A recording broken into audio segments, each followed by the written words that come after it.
Hello guys, Assalamualaikum. Welcome back to the segment. Apa khabar guys? Saya harap anda semua dalam keadaan sihat. Dan hari ini saya nak kongsikan dengan anda lebih kurang dalam 2 cerita. Tapi sebelum kita mulakan dengan kita punya show pada malam ni, saya ingin mengingatkan kepada anda semua yang kita dah available di Spotify, Apple Podcast dan juga di Google Podcast. Anda boleh cari The Segment Markas Puaka. Dan kepada siapa yang masih lagi belum subscribe ke channel The Segment, saya harap anda boleh tekan butang subscribe sekarang. Dan kepada siapa yang dah subscribe, terima kasih sangat-sangat guys sebabkan support saya punya channel ataupun support The Segment daripada awal pelibatan kita dalam bidang ataupun dalam dunia YouTube ni lah. Okay, macam you guys tahu, sebelum-sebelum ni kita ada share banyak kisah-kisah daripada Jeff Harms, right? Dan hari ni kita ingin kongsikan lagi berkenaan dengan kisah-kisah seram daripada Jeff Harms. Dan so far yang kita terima adalah 2 cerita daripada dia. Dan dua-dua cerita ni agak panjang dan dia pun ada juga orang kata bagi gambar. Kejap lagi saya akan kongsikan dengan anda gambar-gambar yang telah diberikan. Okey. Jadi ini semua adalah hasil pengumpulan semula karya-karya Jeff Harms yang pernah ditulis pada satu ketika dahulu. Jadi karya Jeff Harms ni ada yang panjang, ada yang pendek, ada yang ada yang kelakar pun ada, kan. Jadi kita di The Segment kita dah siap sediakan satu playlist khas untuk karya-karya Jeff Harms bagi memudahkan anda semua untuk cari dan dengar daripada episod pertama sampailah sekarang. Sekarang dah episod yang ke-7 lah. Jadi mungkin ada di antara anda semua yang pernah dengar karya-karya Jeff Harms ni di channel YouTube yang lain. Penulisan asal dia ni kita tak ada ubah apa-apa. Cumanya ada sebahagian ataupun bahagian-bahagian yang kita rasa kita perlu untuk tambah, kita tambah tapi tanpa mengubah dia punya penceritaan asal. Okey. Korang boleh siap sediakan popcorn, okey, kuaci ke air ke untuk kita layan kisah ni. Okey. Dan ini adalah kisah yang pertama.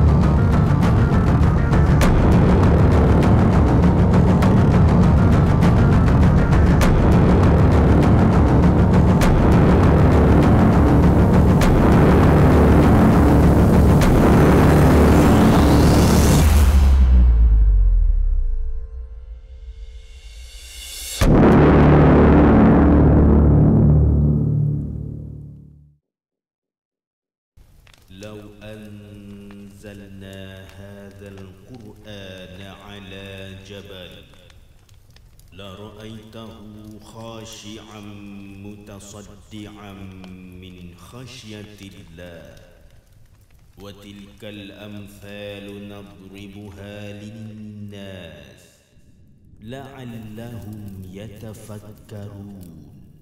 Okey Pis, macam biasalah, macam petang-petang yang lain ni Pis. Petang tu macam biasa aku jemput isteri aku Im daripada klinik tempat dia bekerja dekat Jalan Pudu. Jadi masuk je dalam kereta, jadi Im pun menunjukkan aku sekeping surat. Jadi aku macam, surat apa pula tu? Kan? Surat cinta, dia cakap. Kan? Hey, bangga abang kalau awak dapat surat cinta ni. Ada juga orang nak jatuh hati. Dia kata nak jatuh hati ataupun nak jatuh cinta dengan isteri abang ni. Kan? Tak adalah bang. Surat cinta daripada KKM lah bang, oi. Kata kan. Kenapa pula KKM nak bagi surat cinta pula ni? Kan? Dia orang ada ambil tindakan tata tertib ke? Kan? Tak adalah bang. Saya kena transfer kerja kat Kedah, dia kata. Jadi guys, sebenarnya Im ni dah lama minta tukar bekerja dekat Kedah tau. Alasan dia nak tinggal berdekatan dengan orang tua dia yang dah lama uzur dah, kan? Jadi selain daripada tu, rumah yang Im beli dekat Adusta juga dah lama siap. Jadi dia teringin sangat-sangat nak duduk dekat rumah semi-D yang dibelinya tu. Jadi Pis diringkaskan cerita, akhirnya isteri aku Im bertukarlah kerja dekat Kedah. Dan dia ditempatkan di sebuah klinik dekat Alusta. Jadi kebetulan klinik tempat dia bertugas tu cuma lebih kurang dalam 100 meter je daripada rumah dan 4 kilometer daripada rumah orang tuanya, kan? Memang orang kata nasib dia memang baik gila lah dapat rumah macam tu. Yang aku ni pula macam mana? Masih lagi kerja kat KL. Tinggallah aku seorang-seorang dekat KL ni, dekat rumah kita orang kat Ampang. Jadi setiap petang Jumaat lepas office aku akan balik ke Alusta untuk jenguk isteri dan juga anak-anak aku kat sana. Jadi, hari Ahad malam aku akan bertolak pergi ke KL untuk kerja keesokan harinya. Kan? Macam itulah nasib seorang weekend husband, kan Fiz? Memang penat Fiz, tapi nak buat macam mana? Kan? Aku travel every week untuk ke Kedah. Tapi selepas tahun, aku pula dapat surat yang bagi tahu yang aku ditukarkan kerja dekat Perlis pula. Dan masa aku dapat surat ni, aku memang happy gila Fiz.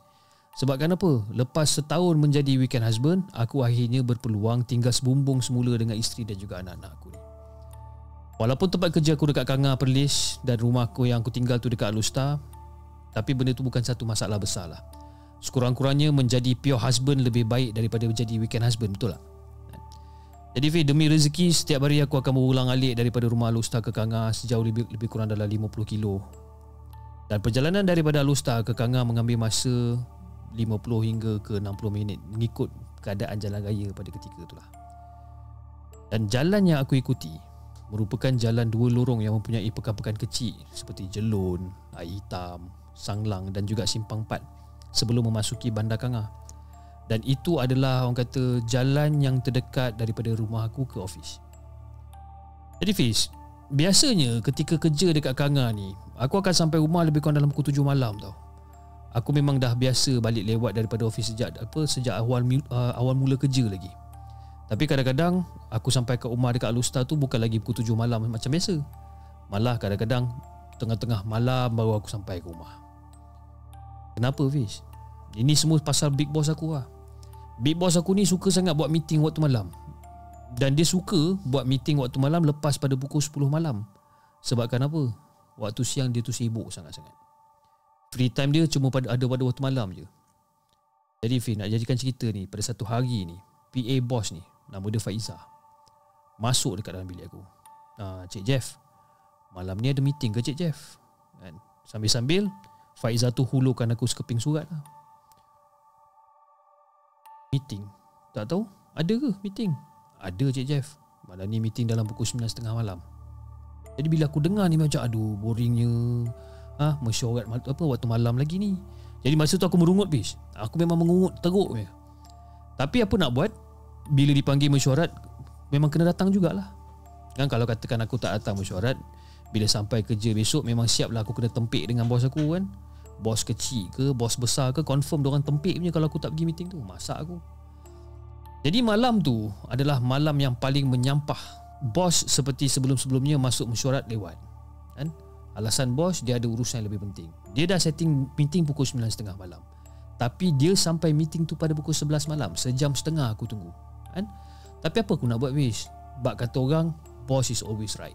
Jadi malam tu kebetulan ada agenda mesyuarat yang agak banyak lah. Dah lah agenda yang banyak. Yang aku paling benci, ramai sangat yang suka bercakap. Masing-masing nak tunjuk pandai dengan pelbagai idea. Padahal semua idea tu adalah idea basi yang cuma sesuai untuk makanan ayam je. Dan akhirnya kerana bos cakap panjang, orang lain pula cakap melirit, mesyuarat tu habis pukul berapa kau tahu? Pukul 12.45 pagi. 12.45. Daripada pukul 9.30 aku duduk kat office tunggu mesyuarat, habis pukul 12.45 pagi.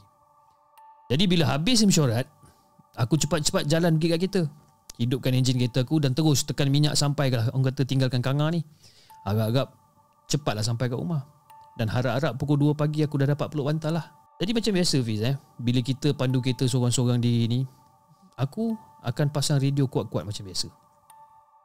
Jadi sambil dengar radio, sesekali mulut aku pun ikut menyanyi kan. Menyanyi tu bukan apa Fiz, selain daripada menghiburkan hati, aku nak hilangkan rasa mengantuk juga. Tapi malam tu aku tak tahu kenapa, lepas je melepasi Pekan Sanglang ni, kereta dekat jalan dah jadi makin kurang tau. Jadi bila aku sampai dekat Pekan Air Hitam, aku perhatikan langsung tak ada kereta dekat depan, langsung tak ada kereta kat belakang aku. Dan aku punya kereta adalah merupakan kenderaan tunggal dekat atas jalan raya ni. Dan aku tengok juga jam dekat kereta aku ni, macam dah pukul 1.20 pagi kan? Patutlah jalan dah sunyi. Jadi kira-kira lebih kurang dalam 2 km selepas daripada Pekan Air Hitam ni, kereta yang aku pandu ni melalui sebuah kawasan bendang tau. Kiri kanan bendang yang orang kata maha luas, jauh mata memandang ni. Dan Fiz, dekat situlah segala-galanya bermula Fiz. Cara tiba-tiba aku terasa dalam kedinginan hembusan aircon kereta aku ni, telinga aku ni macam menangkap bunyi gemersik yang sangat kuat daripada arah sebelah kanan bendang ni. Tak ada hujan, tak ada ribut, Tapi apa benda bunyi yang menderu sekuat tu kan. Jadi bila aku perhati ke arah bunyi kuat tu, aku ternampak ada satu objek yang berwarna putih bergolek-golek daripada tengah bendang menuju ke atas jalan raya. Dan objek putih dan besar tu tiba-tiba berhenti dekat tengah-tengah jalan raya, seolah-olah macam nak halang laluan kereta aku tau. Jadi di bawah sinar bulan yang hampir penuh ni, memang jelas Fiz aku nampak objek ni. Dia menyerupai satu objek putih bergulung selebar kira-kira 3 meter sedang melintang dekat tengah-tengah jalan. Dan sesekali benda tu macam bergulik ke depan. Lepas tu tak lama kemudian dia bergulik ke belakang pula. Jadi masa aku tengah bawa kereta ni macam, ya Allah apa benda pula ni. Dan kata-kata tu terpacul keluar daripada mulut aku tau, ya Allah apa benda ni. Jadi pilihan aku yang aku ada pada ketika itu adalah sama ada aku perlu mengelak objek tersebut ataupun aku lenyek langgar aje. Kan? Kalau cuba mengelak dalam keadaan jalan yang berselekoh tajam tu, mungkin kereta aku akan terpelanting masuk ke bendang. Kalau katakan aku langgar pula, mungkin kereta aku akan rosak teruk. Aku tak tahu nak buat apa. End up akhirnya aku ambil keputusan, aku nekat, aku langgar je objek tu. Bam, aku langgar. Jadi masa aku langgar objek ni, satu bunyi hentakan yang sangat kuat tau. Dan ketika tu aku kata dalam hati, habislah kereta aku. Kan? Habislah kereta aku ni. Aku mengucap panjang istighfar dan orang kata membaca beberapa ayat suci sambil cuba membawa kereta aku yang setenang mungkin lah. Dan aku tak berani nak tengok cermin pandang belakang ni. Sebab apa? Takut ternampak sesuatu benda yang aku sendiri tak bersedia untuk tengok. Jadi Fiz, nak dijadikan cerita, ketika aku menghampiri Bandar Lusta, barulah kelihatan banyak kenderaan dekat atas jalan raya ni. Dan ketika tu barulah hati aku ni rasa tenang, rasa aman. Dan barulah pada ketika tu mata aku berani nak tengok cermin pandang belakang ni. Dan Alhamdulillah tak ada apa-apa objek yang kelihatan bertinggik dekat belakang kita. Jadi Fiz, masa sampai je dekat rumah, perkara yang pertama yang aku lakukan ialah mencuci kaki dekat luar rumah. Of course, bila kita balik daripada kawasan-kawasan ataupun balik daripada keluar malam dan sebagainya, itu adalah benda pertama yang kita kena buat. Okay, cuci kaki sebelum masuk ke dalam rumah lah.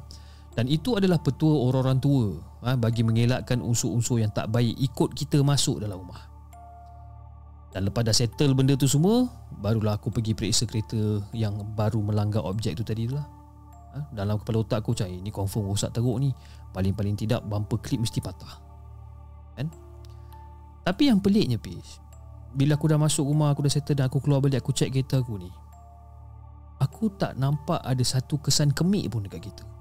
Kan? Walaupun macam pelik, ialah sebab dengan bunyi dentuman yang sangat kuat tu, aku memang rasa gegaran masa aku langgar objek tu kan. Walaupun macam pelik, tapi aku tetap bersyukur lah. Disebabkan kereta aku kata tak ada masalah apa-apa. Sikit calar pun tak ada, Alhamdulillah. Jadi jadikan cerita, besok pagi tu aku bangun lebih kurang pukul 5.30 pagi untuk siap-siap pergi kerja. Dan sekali lagi aku tak puas hati, aku check balik kereta aku kan? Dan bila aku dah puas bilik kereta aku ni, masih tak nampak sedikit pun kerosakan hasil daripada pelanggaran objek tadi. Dan aku terfikir tau, kalau kereta aku ni tak ada kemik, tak ada rosak, bumper clip tak patah, habis apa benda yang aku langgar awal pagi tadi tu? Kenapa bunyi kuat macam tu sekali? So fast forward, bila aku dah sampai dekat office pada pagi tu, aku ceritakan benda ni dekat kawan-kawan office aku. Dan salah seorang daripada kawan office aku ni yang bernama Mubarak. Mubarak ni adalah pemandu penjabat kat tempat kita orang lah. Jadi Mubarak ni pun cakap, alah bang, biasalah bang Jeff, kalau lalu kat tempat tu tengah-tengah malam, memang dah ramai dah Abang Jeff nampak benda-benda pelik kat situ. Lalu dekat kawasan bendang air hitam tu, lagi-lagi tengah-tengah malam, awal-awal pagi ni, memang ramai dah, bukan abang seorang je. Tapi bang, ramai juga yang terbabas masuk dalam bendang. Orang kata sebabkan diorang terkejut melihat benda yang menakutkan tiba-tiba muncul kat tengah-tengah jalan. Barak, aku nampak apa sebenarnya? Benda tu bang, dekat sini orang panggil dia sebagai hantu gulung bang. Kan? Dekat tempat lain orang panggil dia sebagai hantu bungkus ataupun pocong. Kan? Dia mai bergolek-golek Kadang-kadang dia datang melompat-lompat ke arah manusia. Tapi Mubarak, apa yang saya nampak tu tak macam hantu pocong dalam drama Melayu tau. Dia yang aku nampak tu, dia macam bungkusan putih besar bergulung yang bergulik-gulik dekat atas jalan raya tau. Alah Abang Jeff, kan? Iblis kan? Dah tentu iblis ni boleh menyerupai apa saja bang, kan? Tapi kawasan bendang air hitam tu bang memang keras sikit bang, kan? Kadang-kadang ada yang nampak macam pocong atas jalan, kadang-kadang menyerupai benda putih bergulik atas jalan. Kadang-kadang pula kawasan tu tak semena-mena muncul pula berpuluh ekor kambing putih melintas jalan. Pun pernah jadi juga bang, kan? Dan kadang-kadang ada juga orang nampak tiba-tiba ada batang pokok tengah-tengah jalan. Sedangkan dekat jalan tu tak ada pokok pun. Tapi dekat tengah-tengah jalan tiba-tiba ada sebatang pokok besar kat tengah-tengah jalan. Mubarak, ni kau cerita-cerita macam ni kiranya aku ni bernasib baik lah Dah banyak kali juga aku lalu jalan tu tengah-tengah malam, kan? Yelah, kau tahulah bos kita tu kan suka sangat buat mesyuarat malam-malam. Tapi dalam banyak-banyak malam semalam tu lah ataupun pagi tadi tu lah first time aku nampak benda ni, kan? Hai Cik Jeff, sebenarnya Cik Jeff, dah ramai dah yang meninggal ataupun cedera, terbabas masuk dekat bendang ketika mengelak objek tiba-tiba muncul mengejut daripada arah bendang tu, kan? Patutlah masa nak pergi kerja pagi tadi kerap terjumpa kereta, lori, sekali tu bas terjerumus masuk bendang dekat kawasan hitam tu. Rupa-rupanya itulah sebab dia, kan? Entahlah Cik Jeff, mungkin kot. Tapi Cik Jeff, lain kali kalau Cik Jeff lalu dekat kawasan tu tengah-tengah malam, hati-hati sikit lah. Jangan sampai nama Cik Jeff pula masuk dalam senarai mangsa puaka air hitam ni pula, kan? Jadi bila dia cakap macam tu, aku macam ada betul dia juga apa benda yang si Mubarak ni cakap, kan? Aku kena lebih hati-hati lepas ni. Apa-apa pun Fish, aku bersyukur sangat-sangat disebabkan aku terselamat dalam kejadian tu tau. Mujurlah aku telah membuat keputusan yang tepat untuk melanggar objek tersebut daripada untuk mengelak dia. Kalau katakanlah aku tengah bawa kereta tu dan aku cuba untuk elak benda tu, mungkin nama aku pula yang akan masuk berita TV pada besok paginya tu, kan? Dengan gambar kereta remuk bersama pemandu yang terkulai layu dekat dalam dia. Mana kita tahu, betul tak? Jadi itulah, kan, kisah yang aku nak kongsikan ni. Dan kat sini juga aku sediakan gambar untuk korang semua tengok. So guys, itu adalah cerita daripada Jeff Harms, okay? Dan dia ada bagi kita 3 gambar. Okay, 3 gambar seperti apa yang saya tengah tunjukkan sekarang ni. Dan gambar yang pertama, dia belah kiri anda, adalah kemalangan teruk di jalan air hitam Jerlun sebentar tadi. Okay, tapi dia tak tulis tarikh bila lah. Tapi kalau you guys tengok dekat gambar ni, memang kereta hancur teruk gila-gila punya. Okay. Dan gambar yang kedua pula, 2 beranak maut, 3 parah kereta terbabas. Okay. Kenderaan mangsa terbabas sebelum merempuh papan tanda dalam kemalangan di air hitam. Ini gambar daripada bomba lah. Dan yang ketiga daripada warga air hitam Kedah pada 15 Jun dihantar, kan? Ada aksiden dekat situ. Tapi saya tak rasa kemalangan maut lah, tapi itu cedera parah lah. Tapi kalau kita tengok kan, adakah gambar-gambar ni mungkin angkara puaka air hitam tu? Adakah dianya bersangkut paut, berkaitan, ataupun hanya kebetulan saja? Wallahualam, kan? Mungkin anda boleh komen di ruangan komen ataupun di ruangan chat pada mana yang sedang menonton di saluran Premier pada malam ni. Berikan pendapat apa yang korang rasa sebenarnya. Sama ada benda ni adalah kebetulan, kemalangan memang dekat situ yang meragut nyawa, ataupun ada sesuatu benda yang tak berapa nak betul dekat situ sebenarnya. Itu kisah pertama. Panjang kisah pertama dia. Kering tekak saya ni. Okey. Alright, kepada siapa yang baru sampai ataupun baru menonton rancangan The Segment, yang masih lagi belum subscribe, saya harap anda boleh tekan butang subscribe. Boleh belanja saya satu like dan orang kata enjoy the show. Okay.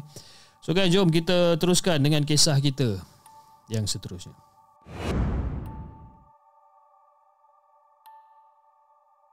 Jadi Fiz, pada waktu tu Cik Rosman yang tiba-tiba terpacu berdiri dekat depan pintu bilik pejabat aku ni, tiba-tiba dia bertanya tau, Jeff, paper pembinaan kompleks pembangunan daerah yang baru tu dah siap ke? Jadi guys, Encik Rosman ni pula adalah agensi tempat aku bekerja dekat Kanga ni. Dan Encik Rosman ni, dia ni orang Johor, kan? Jadi aku pun jawab lah kat dia, alah bos, belum siap lagi lah bos, esok pagi lah kot siap kan. Jadi lagipun komen daripada pejabat tanah, jabatan perancang, JKR, JPS, kita orang tak dapat lagi komen-komen diorang ni kan. Jadi mungkin besok lah kot. Jeff, I tak ada masa lah Jeff. Esok seharian meeting kat KL, kau tahu tak? Lusa dah nak kena bentang paper tu dekat Exco.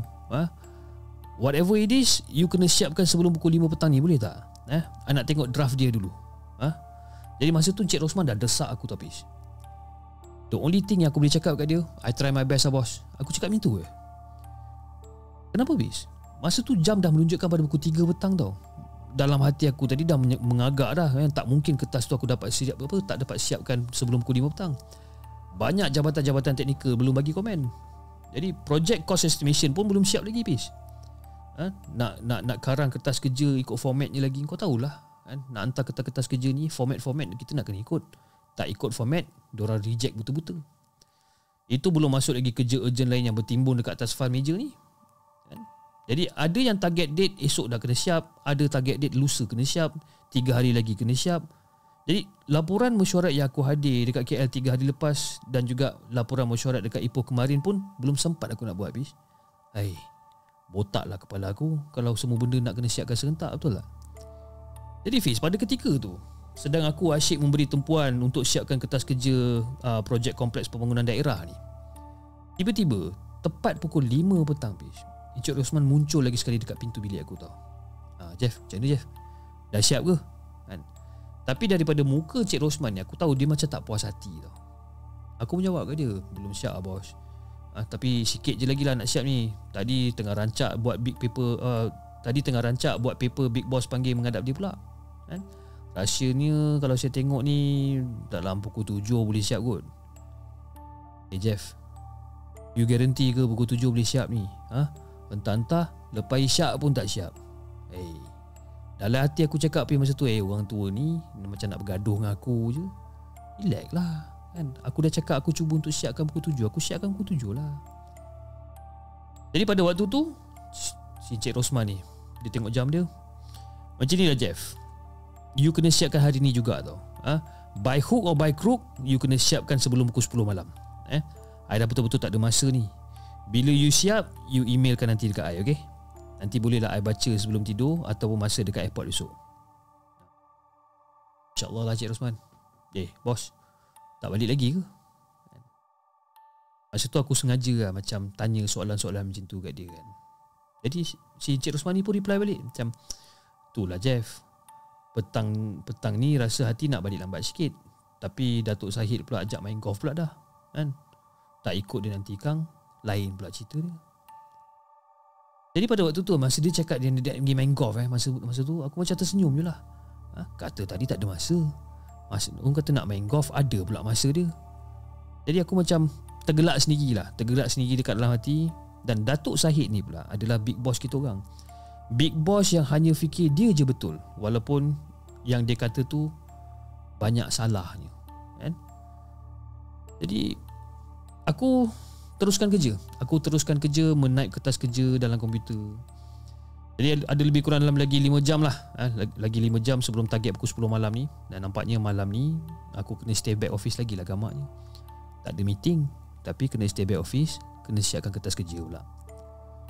Sebenarnya boleh je aku nak balik rumah, siapkan kertas kerja kat rumah, kemudian email je lah kat bos. Tapi itulah, dekat rumah kan, dengan budak-budak lagi kat rumah yang suka ganggu kan, susahlah aku nak concentrate buat kerja. Jadi kalau dekat office ni tak ada siapa yang nak ganggu aku buat kerja pun. Bos, staff semua dah cabut balik rumah kan? Yang ada dekat office pun cuma aku dengan bunyi-bunyi benda-benda yang bergerak atas ceiling yang mungkin tikus. Aku anggap benda tu tikus je lah. Jadi Fiz, masa aku tengah sibuk siapkan kerja aku dekat office ni, aku terdengar suara azan berkumandang daripada masjid dekat seberang jalan tau. Aku tengok jam, alamak, pukul 7.30. Dan mujur juga semua komen-komen jabatan teknikal dah pun aku dapat sebelum pukul 5 tadi. Jadi lepas solat maghrib dekat office, aku sambung kerja dan akhirnya kertas kerja siap tepat pada pukul 8.40 malam Fiz. Sebelum pukul 10 aku dah siap kan. Alhamdulillah. Siap juga kerja aku awal daripada waktunya. Jadi lepas aku dah settle solat isyak aku dekat office, aku pun cepat-cepat tinggalkan office. Dan masa aku tengah nak masuk kereta tu, jam dekat dalam kereta menunjukkan hampir pukul 9 malam tau. Malam masih muda baru pukul 9. Jadi aku tak perlulah nak rush sangat memandu balik ke rumah dekat Alustar ni. So bila aku dah bawa kereta aku dah sampai dekat Pekan Air Hitam, barulah aku teringat Jambatan Air Hitam Jelun ditutup sejak kemarin untuk kerja-kerja pembaikan. Alamak, macam mana pula lah aku terlupa yang jambatan ni dah tutup kan. Kalau teringat masa dekat Kanga tadi, mesti aku akan ikut lebuh raya Bukit Kayu Hitam Alustar. Tapi aku dah sampai dekat kawasan tu baru aku teringat yang jalan tu dah tutup. Jadi disebabkan Jambatan Air Hitam Jelun tu ditutup, terpaksalah aku ikut jalan kampung untuk ke Jerlun. Dan ia adalah sebatang jalan tar yang selebar lebih kurang dalam 3.5 meter lah. Dan jalan tu Fish, kalau sesiapa yang pernah pergi jalan tu memang gelap tau. Dan lampu jalan cuma dipasang dalam jarak kira-kira 100 ke 200 meter baru satu lampu kan? Satu lampu 100 atau 200 meter lagi satu lampu. Begitulah seterusnya kan? Dekat belakang aku tak ada kereta yang follow pun, dan aku hanya mengikut belakang kereta yang dekat depan aku ni dalam jarak lebih kurang dalam 30 meter lah. Mudah sikit nak memandu kereta melalui jalan gelap tu di waktu malam berpandukan dengan cahaya lampu kereta kat depan. Aku follow je kereta depan ni. Jadi masa mendekati satu selekor tajam ni, telinga aku menangkap kereta di depan aku tu membunyikan horn tau kan? Dia berbunyikan horn 3 kali. Kereta kat depan aku ni dia tengah bawa, tiba-tiba dia horn tin tin tin, dia horn 3 kali. Macam apa hal pula kereta depan ni kan? Ada lembu lintas kat jalan ke? Masa masuk selekor tajam tu, lampu kereta aku menyuluh satu objek kuning dekat depan yang terpacak tegak di sebelah kanan jalan. Masuk selekor tu, cahaya lampu kereta aku tu memancar ataupun tersuluh satu objek. Satu objek kuning dekat bahagian depan yang terpacak tegak masa tu. Dan kebetulan pula tak jauh daripada sosok tu ada lampu jalan yang agak malam. Jadi nampaklah orang kata sikit-sikit sosok dekat depan tu.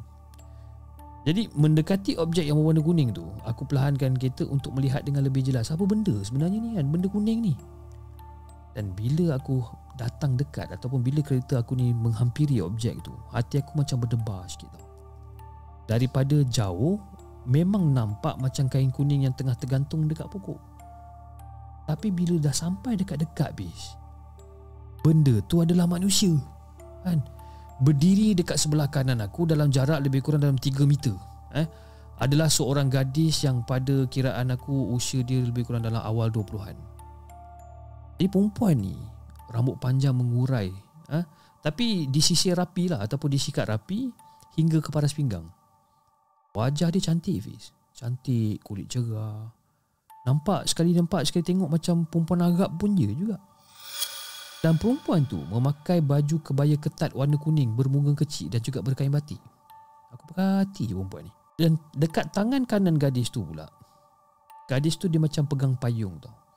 Tapi korang tahu tak, zaman-zaman dulu kita ada payung kertas yang warna coklat. Dan aku rasa kali terakhir aku nampak payung kertas warna coklat ni adalah pada waktu sekolah rendah dulu kan? Dulu selalu kalau mamak-mamak cendol yang jual cendol naik basikal ni, dia selalu pakai payung kertas warna coklat ni. Jadi dekat tangan kanan perempuan ni ada payung kertas tu. Jadi masa aku lalu dekat situ, perempuan tu pandang aku dengan senyuman yang menggoda tu. Jadi berdebar masa tu kan? Jarang sekali perempuan, kecuali puan isteri, yang mempunyai senyuman yang menggoda macam tu kan? Patutlah kereta dekat depan aku tadi bunyikan horn kan? Horn nak mengurat agaknya kan. Jadi bila kereta aku bergerak ke depan meninggalkan sosok kebaya kuning tu, aku nampak tau, dekat tangan kiri gadis tu dia seolah-olah macam melambai-lambai ke arah aku. Jadi aku buka sedikit cermin membalas lambaian perempuan ni. Tapi the reason aku balas lambaian perempuan ni bukannya aku nak mengurat pun, tapi aku tak nak kecilkan hati dia kan? Dan sekali lagi aku menjadi macam berdebar. Dan lebih berdebar lagi adalah aroma flora yang begitu lembut kewangian dia ni menerjah masuk kat dalam kereta, dan kata bau dia sangat kuat lah. Memang kuat bau dia Fiz. Jadi Masa aku bawa kereta, aku dah tinggal, kira macam perempuan tu dah lepas apa semua. 15 minit kemudian aku tiba dekat jalan besar memasuki Pekan Jelun. Jadi lega lah bila aku nampak lampu jalan yang terang dan kenderaan yang bersimpang siur dekat jalanan. Aku rasa lega sangat. Tak ada lagi jalan gelap seperti jalan kampung tadi. Malam masih muda bis. Jam dekat kereta pun baru menunjukkan pukul 9.50 malam. Jadi dalam perjalanan pulang ke rumah dekat Lostar, tak tahu kenapa fikiran aku ni sentiasa terbayangkan dengan muka perempuan tu tadi. Senyuman dia menggoda, rambut panjang mengurai dia, bau aroma flora, payung kertas. Benda tu macam ganggu fikiran aku tau. Siapakah gerangan gadis berkebaya kuning dan juga berkain batik ketat tu? Macam. Jadi bila aku sampai kat rumah, aku ceritakan kat wife aku. Sembang dengan dia. Tiba-tiba si Im cakap, "Alah bang, entah-entah pelacur cari makan tak?" Jadi bila dia cakap macam tu, aku macam mungkin betul juga. Mungkin betul perempuan tu pelacur kan. Tapi tiba-tiba aku teringat, pelacur banyak bersidai mencari rezeki dekat tepi jalan lorong Merpati Alostar pada waktu malam. Kalau katakan pondan seksi yang menggoda ni pula banyak berkumpul dekat tepi jalan menuju ke stesen KTM Alostar. Ini pot-pot dorang ni bis. Macam kenapa perempuan tu, kalau katakanlah dia pelacur, kenapa dia tak duduk dekat pot-pot yang aku sebutkan tadi kan? Kenapa dekat jalan gelap tu yang dia duduk? Jadi pada esoknya tu aku pergi kerja macam biasa tu Hafiz kan? Dan macam biasa jugalah, aku ni antara orang yang terawal bila sampai dekat office, walaupun rumah aku adalah rumah yang paling jauh daripada office. Jadi petangnya tu aku agak awal tinggalkan office. Walaupun waktu kerja office tamat pada pukul 5 petang, selalunya pukul 6 ke atas baru aku tinggalkan office. Tapi hari ni pukul 5.30 sharp aku caw daripada office. Dan pada ketika tu masa aku nak caw, si Zul tegur aku macam, bang, awal kau balik hari ni? Si Zul ni pula, dia ni adalah jurutera JPS yang juga hendak meninggalkan office pada ketika tu lah. Cakap, bang, cepat kau nak balik hari ni bang. Biasalah tu Zul, hari ni bukan yang ada kerja urgent sangat Zul. Bolehlah aku nak balik awal sikit. Bang, balik ikut highway Bukit Kayu Hitam lah. Tak lah, aku nak balik ikut jalan Pekan Hitam je kan. Bang, jambatan air hitam Jelun tu tengah repair kan bang kan? Tak boleh lalu kan? Habis tu kau ikut jalan mana lah? Memang tak boleh lalu. Tapi aku ikut jalan kampung yang sebelah kanan sebelum sampai ke jambatan yang diorang tengah repair tu. Bang, dah ada highway, duk gagahkan diri ikut jalan kampung pula kau ni kan? Tak adalah Zul, saja je nak ikut jalan tu. Kebetulan ada kes sikit nak siasat. Kes apa pula dah ni bang? Nak buat projek baru dekat situ ke? Lebih kurang macam tu lah Zul kan? Dan pada ketika tu aku macam ketawa lah kan? Lebih kurang macam tu lah Zul. Aku ketawa kan. Sebenarnya Fiz, sejak daripada malam tadi tu,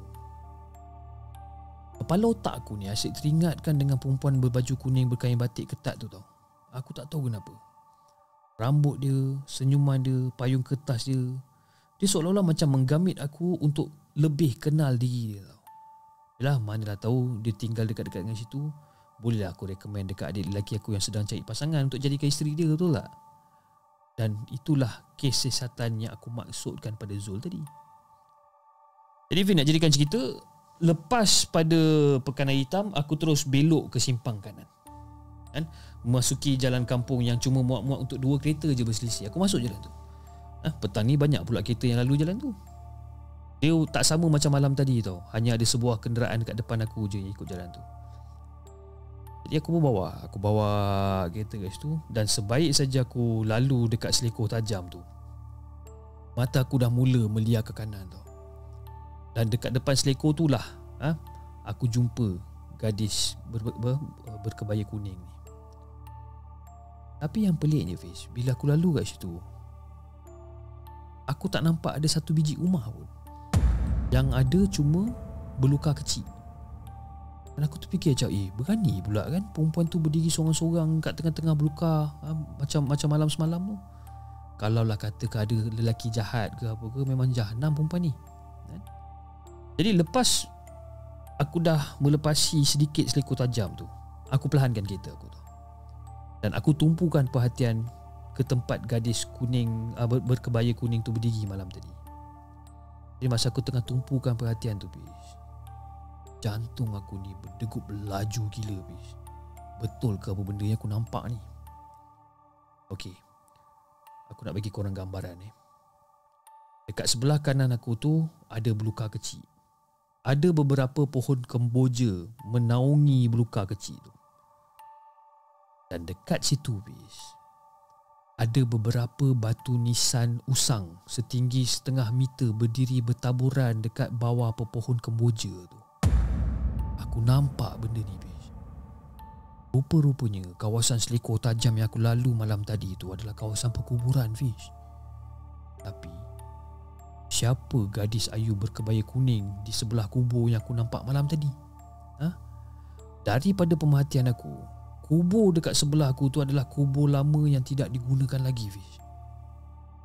Dan berpandukan pada bilangan batu nisan, mungkin penghuni dekat kubur tu lebih kurang dalam 30 ataupun 50 lah macam tu. Dia sama orang kata macam tanah perkuburan lama yang tak terurus. Dan batu nisan dia memang nampak sangat-sangat usang, Fiz. Dan ada pun yang dah condong sedikit, yang hampir-hampir tertanam pun ada juga. Memang lama kawasan tu. Dan aku sendiri tak pasti gadis apa ataupun siapa yang aku nampak.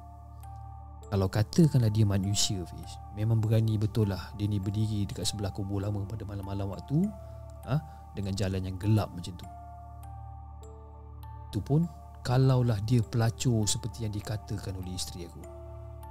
Tapi bila fikir-fikirkan balik, mana ada pelacur nak cari pelanggan dekat dalam gelap dekat tepi kubur, betul tak? Kan? Kalau nak dikatakan dia tu sebagai jelmaan iblis, bulu roma aku tak terasa berdiri pun ketika berada dekat sebelah dia. Kan?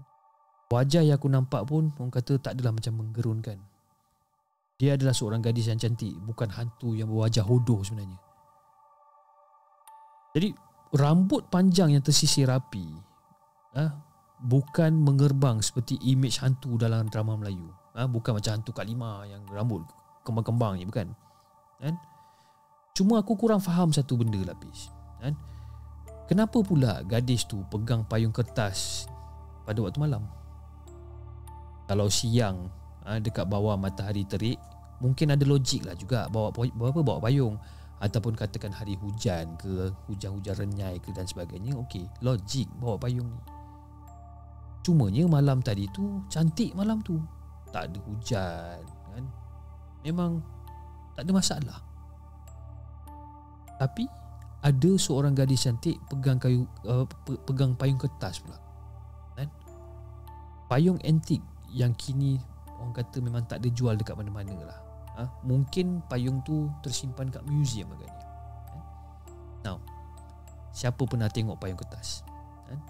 Itulah payung kertas yang aku masukkan. Sampai sekarang, Fiz, bila aku fikir balik pasal hal ni, aku masih tak dapat jawapan tau. Siapa perempuan yang berdiri dekat sebelah kubur pada malam sebelumnya tu? Siapa, guys? Itu cerita yang kedua daripada Jeff Harms ni, right? Tapi banyak clue yang dia bagi dan saya rasa orang-orang yang tinggal dekat kawasan sana yang sedang menonton rancangan The Segment sekarang ni mungkin korang tahu ataupun mungkin korang tahu sedikit sebanyak tentang sejarah kawasan tu lah kan. Jadi kepada siapa yang pernah lalu dekat kawasan tu, yang pernah nampak apa orang kata tanah kubur lama kat situ, mungkin anda boleh tinggalkan komen di ruangan komen dan mungkin anda boleh ceritakan kan, versi anda pula. Apa yang anda pernah nampak ataupun apa yang anda pernah dengar daripada cerita-cerita orang lain dekat situ. Anda boleh hantarkan email kepada kami di hellosegment@gmail.com ataupun anda boleh hantar kisah seram anda di Google Form. Kita ada Google Form ataupun anda boleh WhatsApp kita. Okey, dan kita dah sediakan nombor telefon WhatsApp di 0163461913. Hantarkan WhatsApp message ataupun voice note dan insyaAllah kalau tak ada arah bintang kita akan keluarkan ataupun siarkan kisah anda. Okay. So guys, saya rasa itu saja guys untuk malam ni dan insyaAllah kita akan berjumpa lagi di masa yang akan datang. Dan just nak remindkan kepada anda semua yang sedang menonton sekarang ni, baru-baru ni saya ada buat satu community post di dalam YouTube di mana saya tengah buat voting untuk kita keluarkan siaran pada waktu siang, sama ada pada pukul 2 petang, 2.30 petang ataupun pada pukul 3 petang. Dan itu adalah siaran rakaman lah, siaran rakaman yang kita akan siarkan pada waktu siang. Jadi as of right now, out of 300 voters, 75% mengatakan yang kita patut keluarkan pada pukul 3 petang, dan selebihnya pada pukul 2 dan juga 2.30 petang. Dan ada juga di ruangan komen yang mengatakan untuk kekalkan show pada waktu malam. Okey, jadi kami di pihak di segmen kita masih lagi menimbang tara untuk decide mana yang terbaik untuk kita semua, sama ada kita akan riliskan pada pukul 3 petang ataupun kita kekalkan pada pukul 9.30 malam, ataupun kita akan buat dua-dua, iaitu recorded show pada pukul 3 petang, live show pada pukul 9.30 malam. Kita masih lagi dalam proses untuk decide. Tapi of course anda punya vote tu sangat-sangat penting bagi The Segment, dan hopefully anda boleh bantu untuk kita buat keputusan yang paling terbaik untuk semua penonton-penonton yang sedang ada dalam rancangan Markas Puaka. Okay guys, saya rasa itu saja guys untuk malam ni. Jadi kepada anda semua yang masih lagi belum subscribe, again saya harap anda boleh tekan butang subscribe, boleh belanja saya satu like, dan kepada siapa yang dah subscribe, terima kasih sangat-sangat saya ucapkan. Dan jangan lupa kita jumpa lagi on the next coming episode, InsyaAllah. Assalamualaikum.